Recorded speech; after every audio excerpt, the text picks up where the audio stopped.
Welcome back to the show, everybody. This is the Shankly Sessions, the Liverpool podcast we bring you each and every day on the upper tier on YouTube. If you could smash that subscribe and bell notification button, I thought I'd jump on just to put together a quick show where we'd address the Mo Salah and Sadio Mane situation.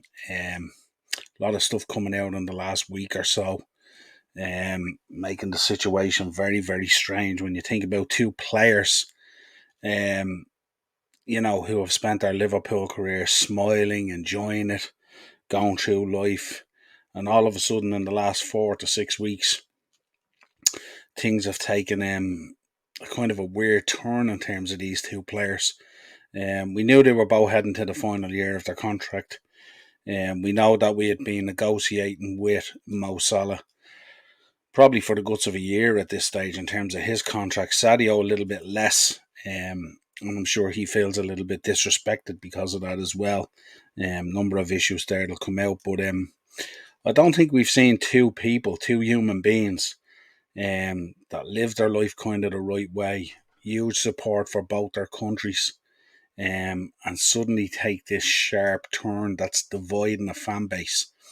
So what I want to do today is I want to have a look at the two situations individually, and then I want to talk about if they move on, potential replacements, and who do we think we'd like to get in. And I had a look at some of the front runners, if you like, and I had a look at some of their statistics. So it'd be interesting to take a look at that and just see what the options are. I'd like to get your thoughts down in the comments as well. Let us know what you think. I mean, obviously, there's been a lot of division about this in terms of what's being spoken and stuff like that. So let's begin. I suppose with Sadio Mane, we may as well begin because he was kind of the first one to break ranks. Said before the Champions League that he would comment after the Champions League. Klopp, of course, was questioned about the links with Bayern Munich, and he said he couldn't care less. Which to me sounds like the gaffer kind of already knew what Sadio's position was. But Jurgen, prior to the loss to Real Madrid, admitted, he says, Sadio will play next season. Wherever Sadio will play next season, he will be a big player. So if we look at Sadio Mane, the rumours of a wage demand, and of course we're not on the inside, so we don't know what the negotiations are like or anything like that.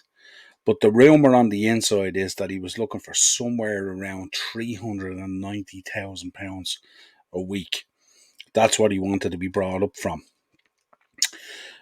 His wage structure at the moment is about 120k a week, and I mean all these would exclude, win bonuses and various other things like that. Obviously, that they would have in their contracts. But then he came out with a weird one the other day, and he said he was talking about 60 to 70% of Senegalese want him to leave Liverpool. Now, this is a kind of a weird one because this is a kind of out of left field. It's kind of a strange one where it was like as if he was trying to apportion his decision to leave somewhere else because there's been a certain amount of backlash to it. Which was, to me, was kind of a weird one because, I mean, he came to Liverpool. Liverpool have turned him into an absolute global superstar. Through his own hard work as well, and Jurgen Klopp and Liverpool, everyone has been involved. And they've also provided him with an income that has allowed him to send money back to Senegal, and the story about hospitals and schools and regeneration of villages and water and all that kind of things. He's been an absolute stellar human being in terms of that. And when you look at his wages of 120,000 a week, to normal Joe Soaps like me and you, that's a massive amount of money. But to a guy of him and his brand, would be low. Now, my thinking is if you doubled his money to somewhere around 240 to 250,000, I think that would be reasonable. But I think it's a massive stretch to expect the club to triple his money or more. And clearly, there was no point in even going into negotiations if this is where he was pitching it. So it seemed very quickly that Liverpool dipped its toe into the water and took its foot straight back out and said, nah, not at this stage. And you can see both sides of it. You can see the player side of it. It's his probably last big contract for his age. So he wants to maximise as much as he can. He obviously values himself very highly. between himself and his brand and everything else, and I can understand that. But I just think nearly the guts of £400,000 a week, I think, is absolutely ridiculous. And ridiculous to expect Liverpool, with the structures that he has in place in terms of its wage structures and stuff like that, to absolutely break it, I think would be a massive stretch. So he turned around and he said, "I will do what they want." In relation to his 60 to 70% of the Senegalese people wanting him to leave Liverpool, which I think is a weird one. I mean, I think that's a load of fob. I don't think that's the case. I don't know why any Senegalese people would want Sadio Mane to leave Liverpool. I think they would want him to continue his journey, create his legacy, and be an absolute legend at the club and an ambassador for years to come. Um, and get that statue outside the ground and all that kind of stuff. So that's a weird one. Let's move on to Mo Salah then. Mo Salah's current salary stands at about 210,000 per week, roughly speaking. Again, I'm not on the inside, so I don't know. But he was seeking a salary of between 400 to 450,000. But I think he was offered somewhere in the region of 260,000. I think it came out that he was offered a 15% pay rise. Now, again, not being on the inside with these things, this is what's being put out there. So this is what we're commenting on. This is not my inside information. This is what's out there in the public domain. But also looking at it as well, um, up till about 4 weeks ago with Mo Salah, maybe 5, 6 weeks ago, the narrative was that it wasn't about money, that it was about the ambition of the club, the progress of the club, the things it was going to put in place, all this kind of stuff, and money wasn't a factor. Now, clearly, it's come to light in the Mo Salah situation that money has become a factor. Because the club has shown ambition. We signed Kanate, we signed Luis Diaz, we're in for other players. We've created this brand new training, state of the art facility in sports science. We've tied Jurgen Klopp down for a further 2 years. So we've made all the moves that you would expect a club to make that's ambitious. We also were hunting down 4 trophies this season, and we were on the cusp of a historic quadruple. And we broke a number of records on the way, and a number of individual records on the way, and a lot of that was down to Mo Salah. But he's also had a massive drop off in the last 6 months, a massive drop off. And the current situation for him at the moment is he's saying that he's staying this season, and it looks like he's going to walk away on a free. And I'm not sure whether that's the case or not, because I don't know whether you can have a player like Mo Salah, and no disrespect to him, he's an absolute professional, but I don't know whether having him around the squad at this stage is a really, really good idea if his mind is elsewhere and his commitment is elsewhere. I think that would have to be looked at. And I guess my own situation, or my own thinking on this, is I would guess that both these guys are going to go. We've also had rumblings out from Mo Salah saying that he'd have no problem moving to a Premier League rival. That is his desire would be to stay in England. And that's obviously because the profile in England with the Premier League and all is huge compared to all the other leagues around Europe. And plus also Real Madrid and Barcelona have their own issues at the moment. So they're not really an option. PSG, probably not really an option either, with Mbappe staying there, plus all the players that they have. Mo would go in there and just get lost in the wash as a squad player. But it was an interesting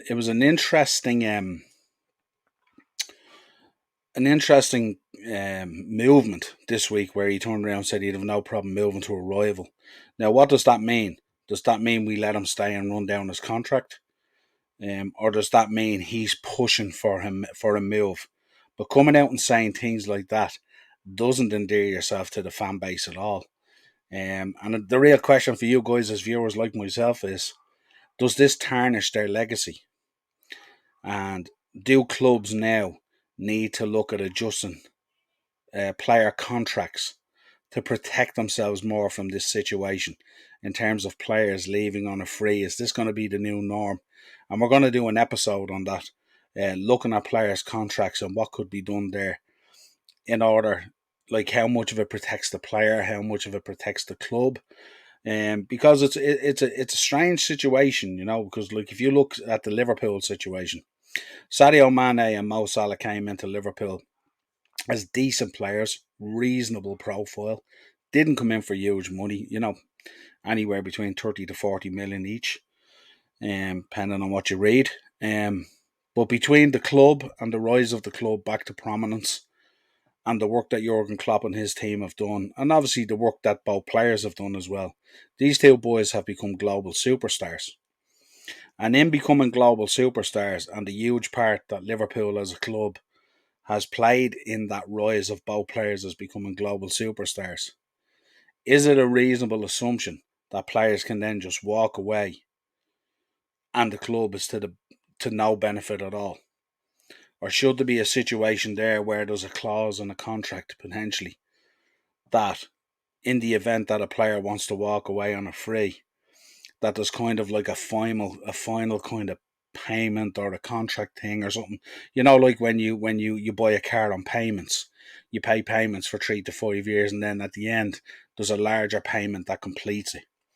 Should something be given back to the club, or when the player goes and negotiates his signing on fee, should a club get a portion of that to compensate them for creating this global superstar?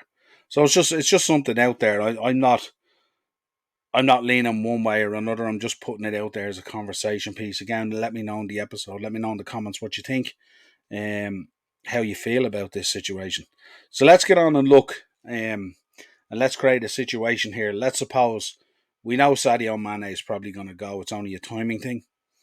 And we know potentially that Mo Salah is either going to go in a year, or the club is going to be forced its hand to cash in on him this summer and get some sort of return on their investment.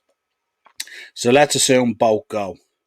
So if both go, we've been linked with Christopher Nkunku, we've been linked with Darwin Nunes, we've been linked with Robert Lewandowski, we've also been linked with Harry Kane, Jarrod Bowen, Tammy Abraham, Rafinha, Son, and Ivan Toney. So when you look at those guys, and I'm sure there's more, I think once there's a situation like this evolves at a big club like Liverpool, I think you're linked with every striker under the sun and every front player under the sun, basically. And it's a weird one. So I looked at Harry Kane. I don't see him moving out of Spurs. I don't think Daniel Levy would want to sell him. I think if he went down the road of selling him or Son, I think Conte might walk. So I don't see that happening. Jarrod Bowen is one that we've had our eye on, but I guess it depends on what West Ham want to do as well, because they're looking into. We've heard today they're looking into Brozier. It's at a very early stage. I don't know whether business could be done there between themselves and Chelsea, or whether Chelsea might want the boy back. He's had a fabulous season at Southampton. So if he was to go in there, would they be willing to let Jarrod Bowen go? And would he end up at Liverpool? And is he a fit for Liverpool? That is the question.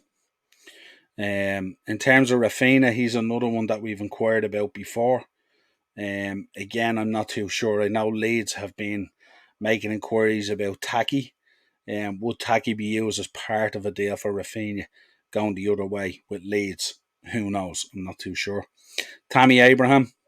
Well, it wouldn't be the first time that we've taken a Chelsea player from Roma and turned him into a global superstar. So could history repeat itself, where Tammy Abraham comes back to the Premiership after being at Roma and lighting up the Italian league this year, and come to Liverpool and become a huge superstar? Who knows? Very talented guy. So then that leaves us with the kind of the three front runners that we've been closely linked with, which is Nkunku, Nunes, and Lewandowski. Now, if you look at Lewandowski's situation, I don't see a situation where he comes to Liverpool. I think he has his heart set on Barcelona. He's basically said it as much so that he's out of Bayern Munich, wants to go to Barcelona, has openly said it. But Barcelona have their own problems as well. They have a huge problem with their wage cap, and they haven't even registered players like Christensen off Chelsea that they've already signed. So there's a bit of a backlog there, and there's talk of obviously the Ousmane Dembele going to Chelsea.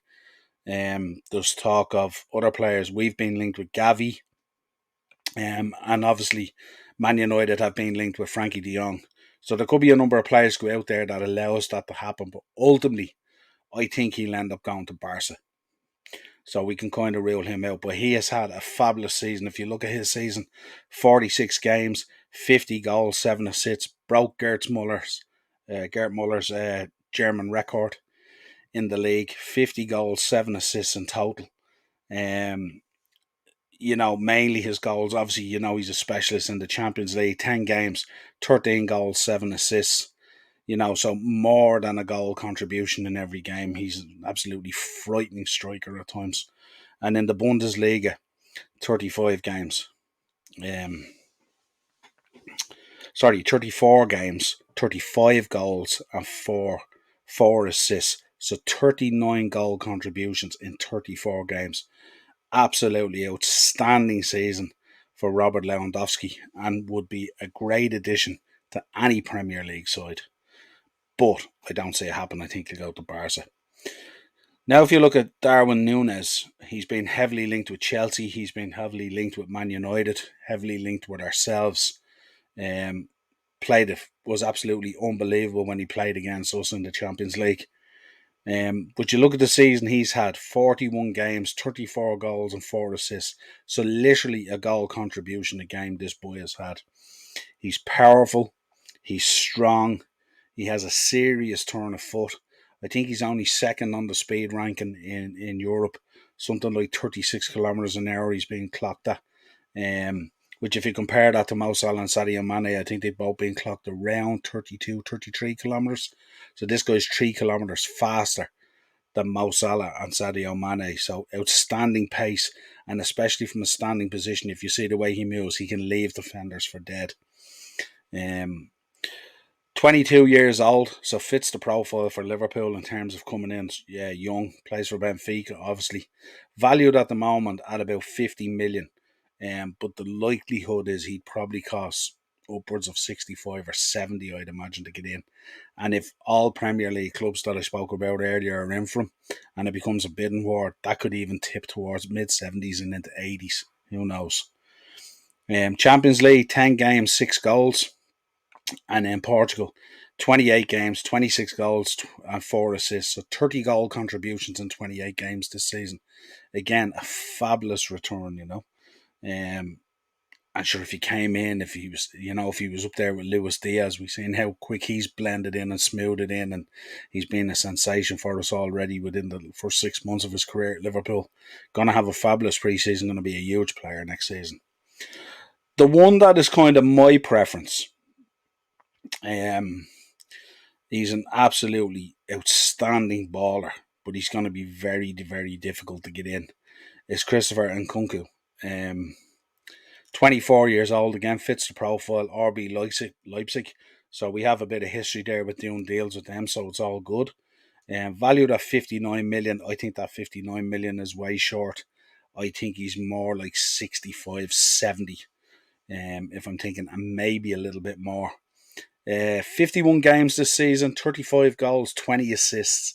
20 assists, 35 goals.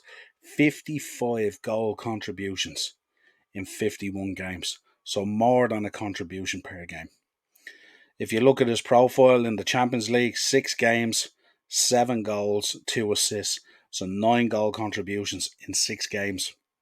Went into the Europa League, 5 games, 4 goals. And also in the Bundesliga, 34 games, 20 goals, 15 assists. So 35 goal contributions in 34 games. This guy is a proper baller. And he would be my preference to come in. I know we've been linked with Ivan Toney, and no disrespect to Brentford or Ivan Toney, but I think if Ivan Toney was coming into us, I think he'd be more a backup plan for Divock Origi, and I think he would give us just a different option off the bench and stuff like that this year will definitely be needed. If you think about the number of games that are going to be involved, I would expect Liverpool to be fighting on all 4 fronts again, deep into each of those competitions, and we're going to need different plans, different tactics, different players to deploy that stuff. So if he was coming in, I think that would be the Origi situation. But my preference would be Nkunku and then Darwin Nunes. Only, I think, with Robert Lewandowski, I don't think he fits the model Like, he's a brilliant player and he would score goals for Liverpool, but I don't think he fits the FSG model that what they normally look at in terms of player profile. Mainly because of age, not because of goals or not because of goal contributions. Um, but I think he's gone to Barca as well. So the two candidates for me are then Kunku and Darwin Nunes, and I think both are going to be really difficult to land. Um, I know Chelsea is interested in both, so that would be interesting to see what way that will go with the new ownership there. United are also interested in both, but I think at this stage, in both clubs' development, I think Liverpool probably have more to offer them in terms of Champions League football. Um, and as where we're trying to kind of rebuild our front line this season, obviously with the news of Salah and Mane potentially, I don't think we're on a full rebuild there, compared to United. I think with United, they've a massive rebuild ahead. And I know Ten Hag, I think he'll do a fabulous job there, but I think it's a huge task at the moment to expect those guys to commit to there. And also Europa League football. They probably want Champions League football. So that's kind of my view at the moment of where Salah and Mane are. It is definitely the end of an era. We know one, if not both, will go. It's going to be an adjustment for the fan base because they've given us some fabulous moments. But the question coming out of this at the moment is what we're hearing. Are they going to tarnish their legacy? Is this going to roll on and on and on? And what is the position of the club and what does the club need to do? Because we're going to have a plan and we're going to have to act fairly quickly. And is it acceptable that we can go into next season with one of our front men being a man who doesn't want to be there, who basically wants to move on and run down his contract? I think that would be very difficult to manage for Jurgen Klopp. Let us know what you think in the comments. This is the Shankly Sessions. If you want to contact us, we're on Twitter at Sessions Shankly, the Upper Tier Podcast at gmail.com. And we're also on Facebook, Instagram, and TikTok, the Upper Tier Podcast. And audio versions of the show, as always, Spotify, Google Podcasts, and Amazon Music. And we will talk to you again real soon.